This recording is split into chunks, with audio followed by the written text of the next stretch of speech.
Rasa tak tenang tu tanda Allah jauh. Kau memang tak cukup ibadah. Baca Ya Latif, Ya Latif, Ya Latif sebanyak 7 kali. Zikir ni tenangkan hati, lembutkan jiwa dan buka jalan rezeki. Kau ni dah hilang arah. Hidup kau kosong. Tak ke mana pun. Baca Rabbi yassir wala tu'assir, Rabbi tammim bil khair. Doa ni buat hati lapang sebab bila Allah tolong tak ada urusan yang buntu. Kau akan mati miskin. Takkan pernah lepas dari hutang.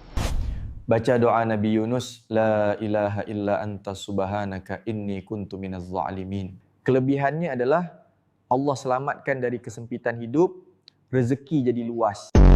Tak ada siapa pun sayang kau. Baca Ya Wadud 100 kali. Ni Asmaul Husna yang bermaksud yang Maha Pengasih. Kelebihannya adalah lembutkan hati orang, tarik kasih sayang dan reda Allah. Rehat dululah. Esok boleh ganti. Baca Allahumma a'inni ala dhikrika wa syukrika wa husni ibadatik. Doa ni Nabi Muhammad ajar kepada Mu'adz bin Jabal. Kelebihannya adalah bantu diri, rajin ibadah, lembut hati untuk berzikir. Setiap kali iblis bisik, jangan layan dengan logik, layan dengan amalan. Sebab zikir bukan cuma kalimah, dia senjata halimunan yang buat iblis terbakar hidup-hidup.